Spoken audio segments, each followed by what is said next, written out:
set up the game of Pandemic, first the game board area will be set up. Place the game board in a central location in the playing area. Next, sort the 4 types of cubes by color and place them to the side of the game board. Also place the research stations in a pile near the game board. Place one of the research stations on the game board in Atlanta. Next, locate the player deck and remove the 6 epidemic cards and place them to the side. After removing the epidemic cards, the remaining deck will be shuffled and players will receive their starting cards. In a 2-player game, each player will be dealt 4 cards. In a 3-player game, each player will get 3 cards. And in a 4-player game, each player will be dealt 2 cards.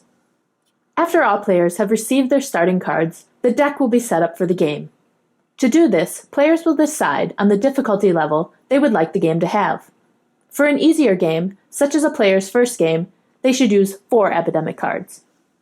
For a more difficult game, they can use 5 epidemic cards. And for the most difficult game, they can use all 6 epidemic cards. When the difficulty level for the game has been decided, any unused epidemic cards are removed from the game. Now the deck is split into piles, equal to the number of epidemic cards being used. Try to make the piles as even as possible. Each epidemic card is placed on the top of the pile. Then each of the individual piles is shuffled. When all of the piles have been shuffled, they are combined into one pile. When combining piles, if some of the piles are smaller than others, place these on the bottom. After the deck has been set up, place it on the game board in the player deck section. Next, locate the markers. There are 4 cure markers, 1 outbreak marker, and 1 infection rate marker. Place the 4 cure markers on the bottom of the board in this location. Place the markers with the blank side up and so that they match the disease color above them. Place the outbreak marker on the 0 of the outbreak track. And place the infection rate marker on the space furthest to the left on the infection rate track. Finally, shuffle the infection card deck and place the cards on the board in the infection deck space. Now that the game board has been set up, each player will set up their individual player area. To set up the player's area, first each player will be randomly dealt a specific role card that will give them advantages during the game. They will receive the matching pawn for that role. All players' pawns will be placed in Atlanta, where the beginning research station was placed. Each player will also get a reference card to place in their player area, which tells them all of the actions they can do during the game. They also place the cards they were dealt earlier during the game in their player area. While playing, players may either openly show their cards to other players by having them face up in their player area, or keep them hidden, so they have to communicate the cards they have to the other players. The final step of game setup is to infect 9 cities. To do this, first flip up the top 3 infection cards from the deck into the discard pile. As you flip each card, locate the city on the card on the game board and place 3 cubes matching the color of that disease in the city.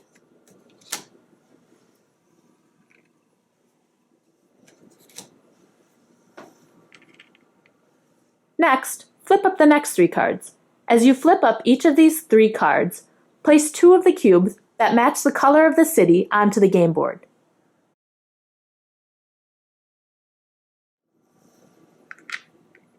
Finally, flip up 3 more cards and place 1 cube matching the city onto the city.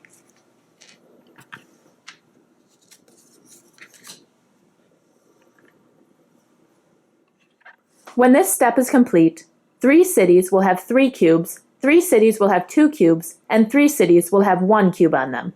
This amount of cubes will always be placed during the setup. No player's role is allowed to stop this from happening. After setting up the game board, each player's area, and infecting 9 cities, the game is ready to start.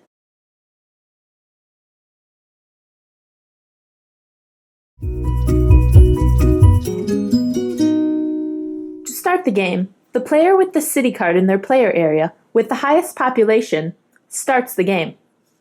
Each player's turn is divided into 3 parts. The first part of their turn is taking up to 4 actions. There are several actions that may be taken. Players may choose any combination of these actions, including doing several different actions or repeating the same action several times.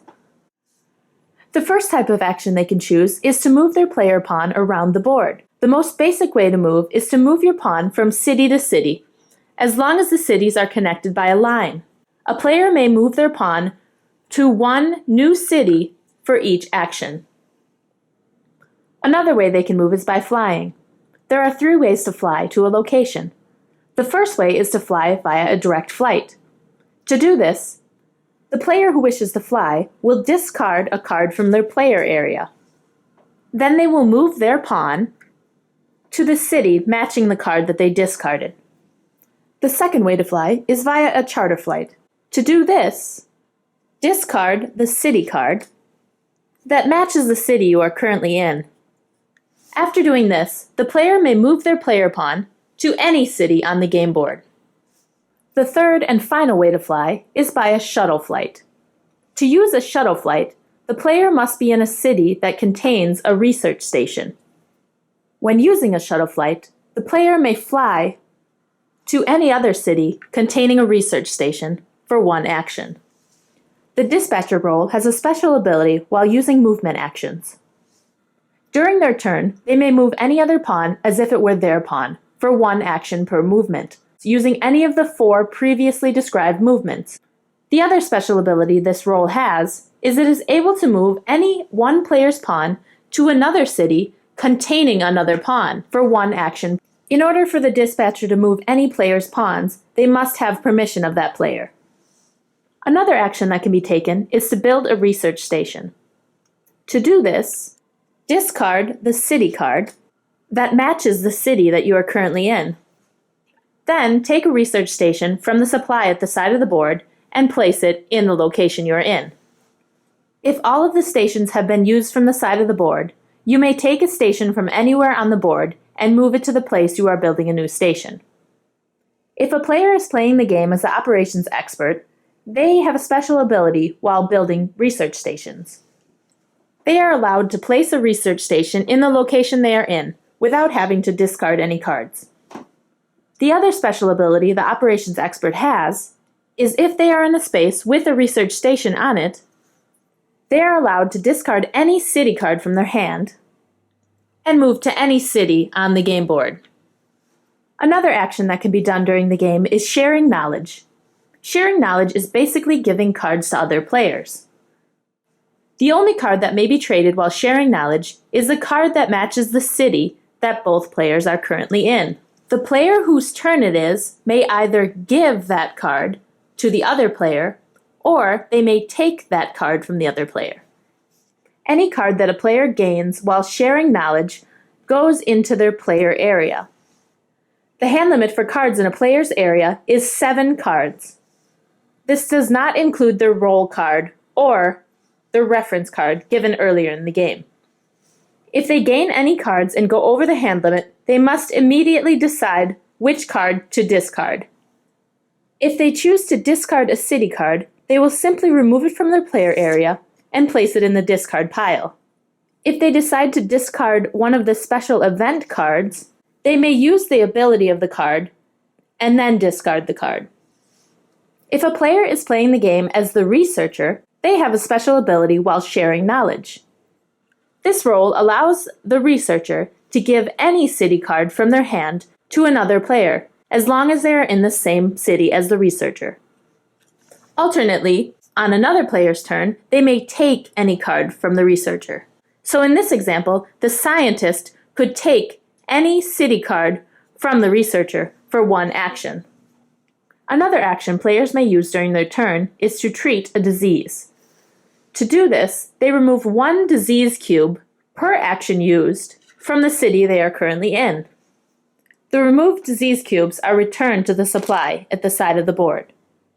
If a player is treating a disease that has already been cured, they may remove all cubes of the cured color for one action.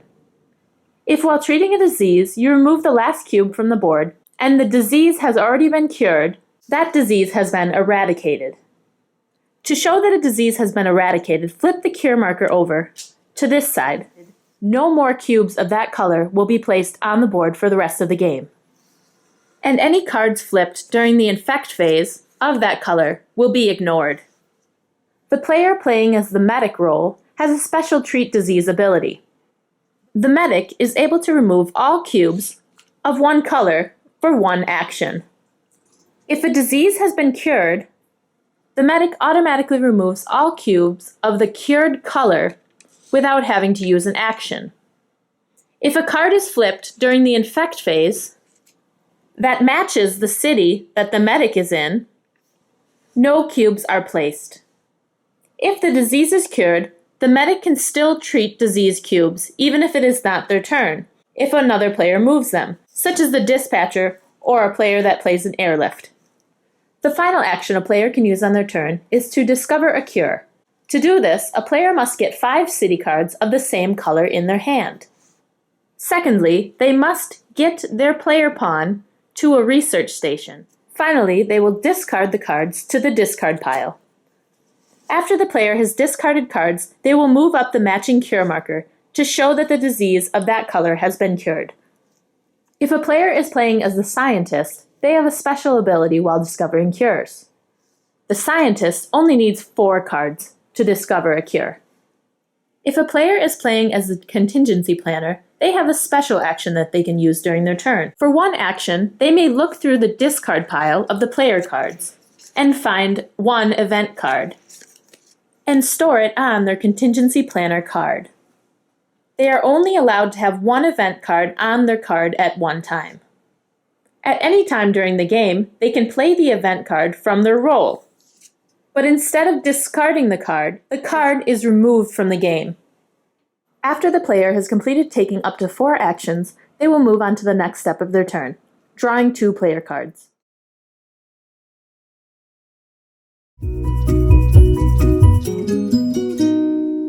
After a player finishes their 4 actions, they will draw the top 2 cards of the player deck. If the cards they drew are either city cards or special event cards, they will add these to their player area with the rest of their cards.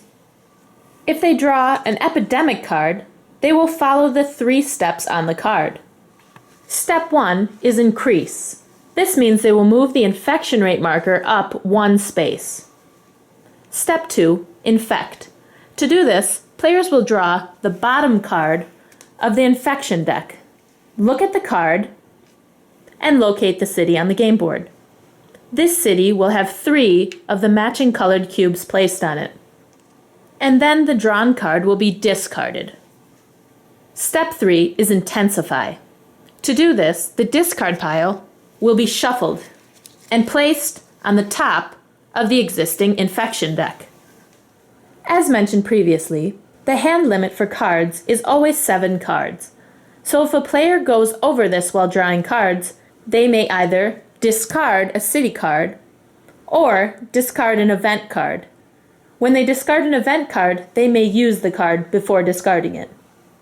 The final step of a player's turn is to infect cities. To do this, they will look to the infection rate.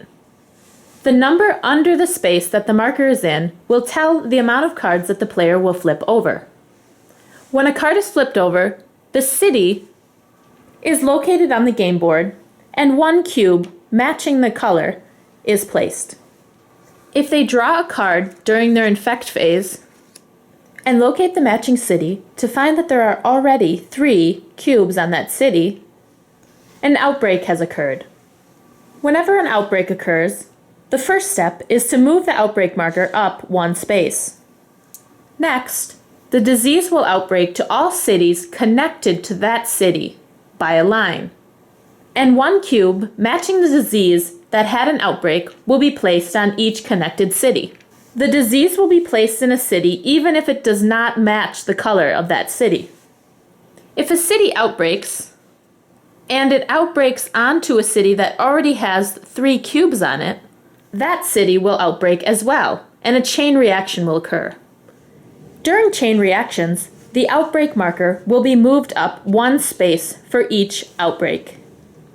And any city connected to the city that had the next outbreak gets a cube, except for the city that just had the outbreak.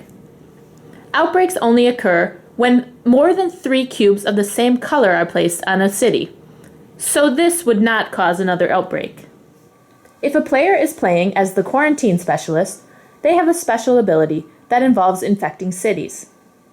This role prevents outbreaks and any cubes being placed in any city connected to the city that they are currently in. The only time that this ability does not work is during setup when the first 9 cities are infected.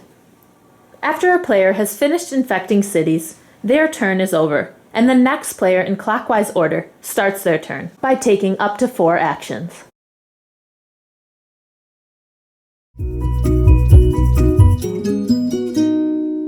Pandemic is a cooperative game, so either all players win or all players lose. There is only one way to win, and there are several ways to lose.